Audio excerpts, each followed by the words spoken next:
Bienvenue sur le podcast de l'UNOCEL. Le label qualité des colonies de vacances, voyages scolaires et séjours linguistiques. Bonjour à tous et bienvenue sur le podcast de l'UNOCEL. Aujourd'hui, nous nous retrouvons dans le cadre de la Semaine des métiers du tourisme qui se déroule du 3 au 7 avril 2023. Notre podcast du jour est labellisé dans le cadre de cet événement par la Direction générale des entreprises du ministère de l'Économie, des Finances et de la souveraineté industrielle et numérique. L'UNOCEL, qui est l'Union nationale des organisations de séjour éducatif, linguistique et de formation en langue, est le label qualité des organisateurs de colonies de vacances, séjours linguistiques et voyages scolaires éducatifs depuis 1978.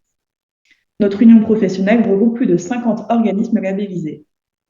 Les séjours éducatifs représentent un secteur dynamique et motivant à la croisée de l'éducation, de l'animation, des langues et du tourisme.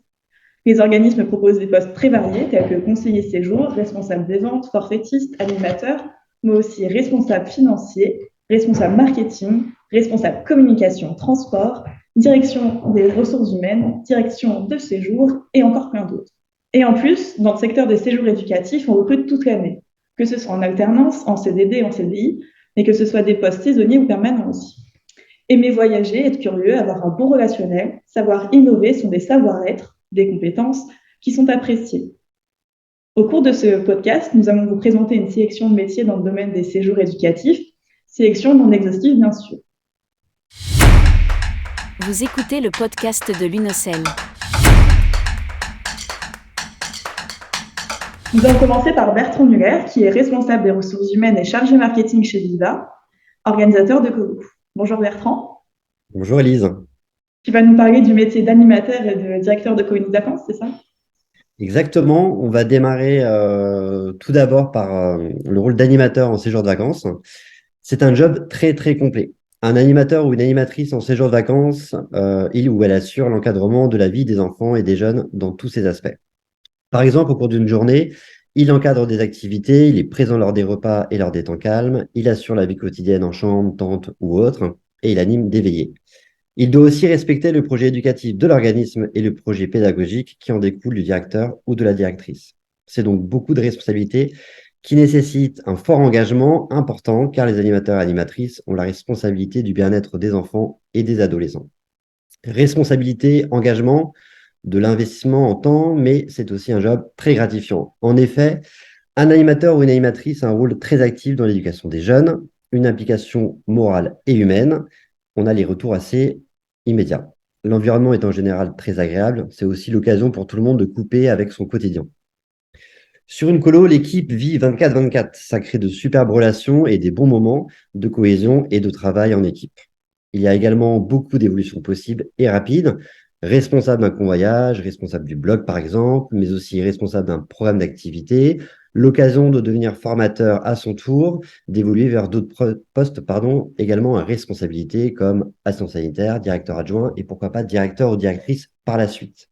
En soi, aussi bien personnel que professionnel, cela fait grandir les animateurs et animatrices.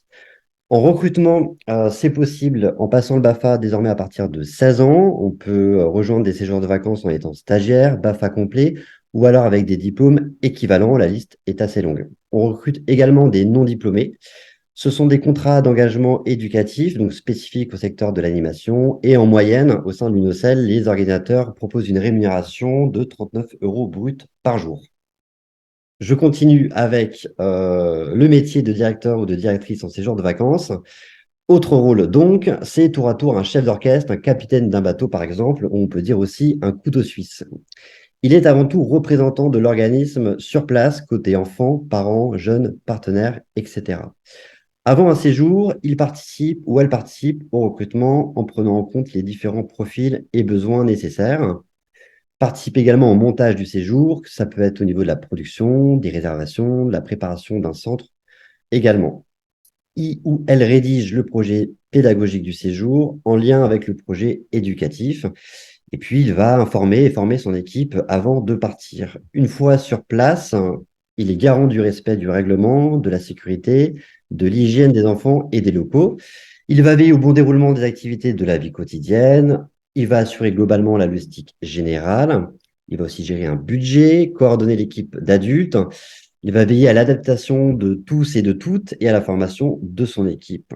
Il est aussi responsable de la communication auprès des parents et de l'organisme. Une fois le séjour terminé, il va réaliser un bilan de son séjour et elle va être invitée à faire ses retours et à participer également aux évolutions du séjour et aussi à la fidélisation de son équipe.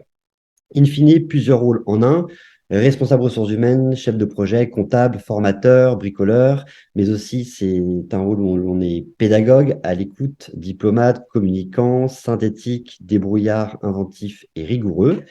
De l'engagement et beaucoup d'investissement, le tout autour d'un projet complet et en équipe. Ça crée pas mal d'avantages pour monter en compétences au niveau professionnel, notamment en management et en gestion des équipes. En termes de recrutement pour ces postes-là, il existe le BAFD à partir de 18 ans désormais, où les organismes peuvent recruter des stagiaires BFD ou BFD complets, mais également des équivalences à ce diplôme. La liste est également longue. Les salaires en moyenne au sein de l'UNOCEL sont entre 50 et 70 euros bruts par jour, et c'est aussi un contrat en CEE, donc un contrat d'engagement éducatif lié spécifiquement au secteur de l'animation. Merci Bertrand. Il faut savoir que les membres labellisés UNOCEL, ils recrutent plus de 5000 encadrants pour les colonies de vacances et séjours linguistiques organisés en France et à l'étranger sur la période estivale. Je vais maintenant donner la parole à Julia Monnier, qui est coordinatrice et responsable pédagogique au domaine de l'espérance. Bonjour Julia. Bonjour. Je te laisse nous parler de tes fonctions sur le centre équestre du domaine de l'espérance. Merci. Alors effectivement, moi j'ai un rôle de coordinatrice et responsable pédagogique au sein du domaine de l'espérance, qui est un domaine qui va donc organiser des classes découvertes sur les périodes scolaires. Alors coordinatrice et responsable pédagogique, ici nous lions les deux fonctions. Le coordinateur ou responsable pédagogique va être tout simplement, dans un premier temps, un professionnel de l'animation et de l'enfance. Au départ, ce qui va prévaloir va finalement être son expérience dans le secteur de l'animation et dans le secteur de l'enfance. On peut y accéder après avoir, par exemple, notamment passé son BAFA, un BAFD, un BPGEPS ou, comme l'a dit Bertrand, plutôt une équivalence qui sont nombreuses dans le secteur. Ce qui va prévaloir également va être toute son expérience du coup dans ce secteur, comme je le disais, de l'enfance pour accéder à ce type de fonction de direction finalement. C'est une mission ici de création dans un premier temps, de création et de suivi pédagogique en fonction des classes découvertes accueillies et des ateliers proposés sur le centre. Nous, en prenant l'exemple du domaine de l'espérance, nous, on organise des classes découvertes sur la thématique médiévale. Donc, on va créer des ateliers médiévaux. Ici, le responsable pédagogique coordinateur va avoir cette mission de création des ateliers et de suivi pédagogique de la mise en place des ateliers sur le centre. Et donc, des interventions menées auprès des élèves. L'autre type de mission va être finalement une mission de recrutement et d'animation, d'encadrement, de formation et donc de coordination de l'ensemble de ces équipes d'animateurs. Là encore, du début, c'est-à-dire le recrutement des équipes jusqu'à leur arrivée sur le terrain, la formation aux ateliers dont on a pu parler juste avant, et puis également à la coordination et au management de ces équipes en planifiant par exemple des bilans relativement réguliers avec eux dans le cadre de leur contrat sur le centre. Il va y avoir également une mission logistique et administrative de préparation des séjours, donc en amont de l'arrivée des classes sur la structure, avec les enseignants, la préparation et la création des plannings, des documents d'accueil, de l'envoi des documents de séjour pour aider les enseignants aussi en amont à préparer leur séjour et à préparer leur discours auprès de leurs élèves comme auprès des parents d'élèves. Et puis, je parlais d'une gestion administrative. Il va y avoir également toute la partie gestion du budget pour à la fois les achats pédagogiques en amont et pendant le séjour, par exemple. Le coordinateur ou responsable pédagogique on va chercher plusieurs types de compétences sur ce profil-là. Dans un premier temps, je mettrai en avant tout simplement l'autonomie dans l'organisation et la planification des tâches. C'est un métier dans lequel on va avoir énormément d'aspects à gérer, comme je l'expliquais jusque-là, entre la planification du séjour avec les enseignants, la formation des animateurs, l'accueil des enfants également sur les séjours. Donc, il va falloir être en mesure de planifier ces différentes tâches et savoir évidemment les prioriser. Une capacité très importante de management, mais aussi de travail en équipe et en transversalité. Ce que je disais jusque-là, on va s'adresser aux enfants, on va s'adresser aux animateurs, on va s'adresser aux enseignants. Donc, être capable d'adapter son discours aux différents publics, mais également de faire cohérence dans les discours tenus auprès de ces différents acteurs. Une attitude de qualité rédactionnelle et de synthèse, je le disais, à la fois dans la rédaction des ateliers, du projet pédagogique, dans l'adresse aux différents acteurs, enseignants, animateurs. Qui est liée directement à des qualités évidemment de communication et d'adaptabilité, je le disais. Une connaissance évidemment de la législation en accueil de collectifs de mineurs, de son centre et puis du domaine d'activité. Quels sont les besoins qui sont liés à la fois aux activités proposées, mais également à la structure sur laquelle on travaille, de manière à pouvoir la faire évoluer, de manière à lui faire prendre aussi parfois de nouvelles orientations pour se diversifier. Et puis, il faut le dire, c'est aussi un métier qui demande une grande disponibilité. On travaille parfois avec des temps assez saisonniers, même si on peut travailler en tant que responsable pédagogique ou coordinateur sur une structure tout au long de l'année. Cette structure va forcément avoir des périodes plus creuses et aussi des périodes plus creuses, je le disais, et également des moments où la saison se lance et où par moment on peut avoir des temps donc sur l'hiver par exemple, si je prends mon exemple, on va avoir moins de classes à accueillir, on va avoir plus de temps pour nous et puis lorsque la saison se lance pour nous ici au printemps où par moment les journées peuvent être un petit peu plus longues, le temps de lancer toutes les équipes. C'est un métier qui est passionnant par la polyvalence, par la diversité des tâches et des publics accueillis. Ça demande un renouvellement constant qui est extrêmement motivant et qui donne une dynamique relativement positive. Et surtout, ce que je mettrai en avant, c'est un métier dans lequel il n'y a pas de routine. Tout au long de l'année, nous sommes dans le besoin, justement, je le disais, de se renouveler tout au long de l'année. C'est un travail qui peut être proposé au départ, comme je le disais, on peut y travailler toute l'année. Moi, c'est le cas, je travaille en CDI sur ma structure. Et puis après, notamment sur le poste de coordinateur, selon les centres et selon les besoins des structures, on peut y travailler aussi donc, de manière plus saisonnière sur un contrat de type CDD. Merci Julia. Nous allons maintenant aborder les métiers du secteur des séjours linguistiques, le secteur originel de l'UNOCEL. Vous écoutez le podcast de l'UNOCEL.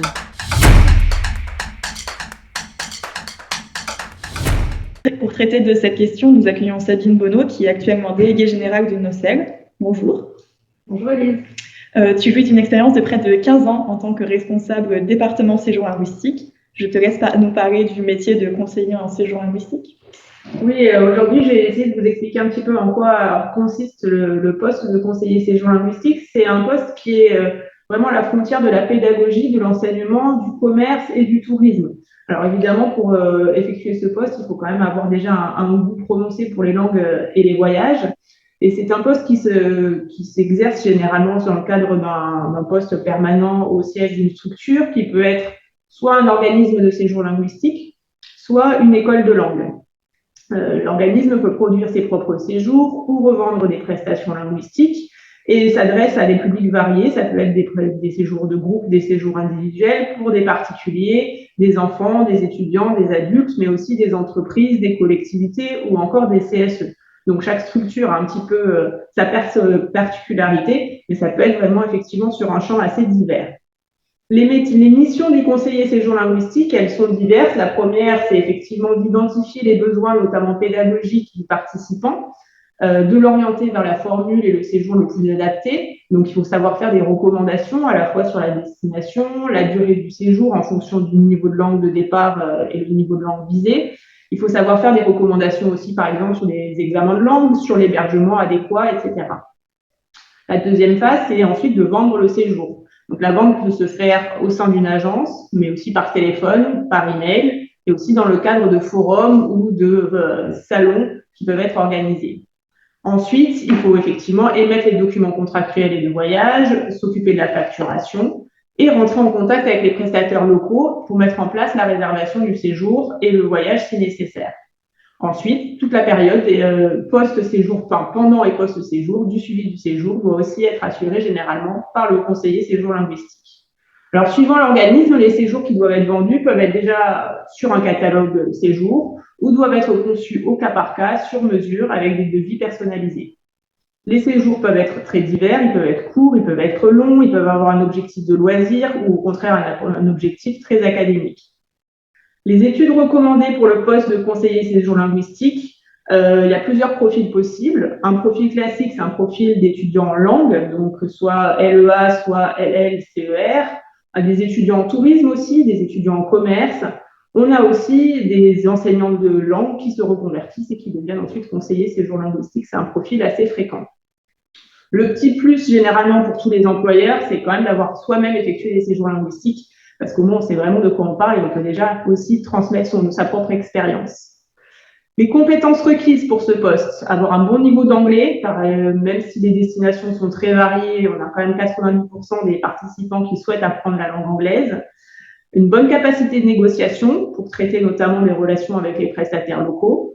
Une bonne autonomie, une gestion du stress, car quand il faut résoudre des problèmes pouvant arriver sur place, notamment quand il y a des mineurs, ça peut générer quand même un petit peu de stress. De la rigueur, des compétences rédactionnelles pour rédiger les programmes de formation, un sens de la relation satisfaction client, un sens du détail et aussi de l'organisation, une bonne connaissance des produits et des destinations. Et enfin, il y aura toujours une petite dimension administrative qui sera plus ou moins longue en fonction du profil des participants. C'est notamment particulièrement le cas sur les montages de séjours adultes avec les prises en charge financières. Les atouts pour ce poste. Généralement, au sein d'un organisme de séjour linguistique, l'ambiance est jeune et dynamique. On a des contacts quotidiens à l'international et certains organismes offrent aussi la possibilité aux conseillers séjour linguistique de partir à voyager eux-mêmes pour participer à des salons internationaux, mais aussi pour visiter les écoles de langue et les centres qui proposent du coup dans le cadre de leur offre. Les missions sont gratifiantes. Il faut accompagner un participant dans son projet de vie, son projet professionnel, son projet d'études. C'est un rôle vraiment important à jouer et quelle que soit la durée, les souvenirs seront vraiment importants et marquants pour le participant. Pour certains, l'enjeu peut être même très, très important. Dans le cadre d'une reconversion professionnelle, la réussite d'études, c'est vraiment jamais neutre de partir en séjour linguistique. Merci Sabine. Merci Julia et merci Bertrand. Nous arrivons à la fin de ce podcast sur les métiers des séjours éducatifs. Nous espérons vous avoir apporté toutes les infos utiles sur ces métiers. Et si vous avez des questions, n'hésitez pas à nous contacter. Par ailleurs, vous pouvez nous envoyer vos CV par mail à info@unosec.org ou vous pouvez entrer directement en contact avec nos adhérents dont la liste complète est sur notre site internet www.unosec.org. Merci d'avoir suivi ce podcast et à bientôt. À bientôt. Vous avez écouté le podcast de l'UNOCEL, n'oubliez pas de vous abonner. À très vite.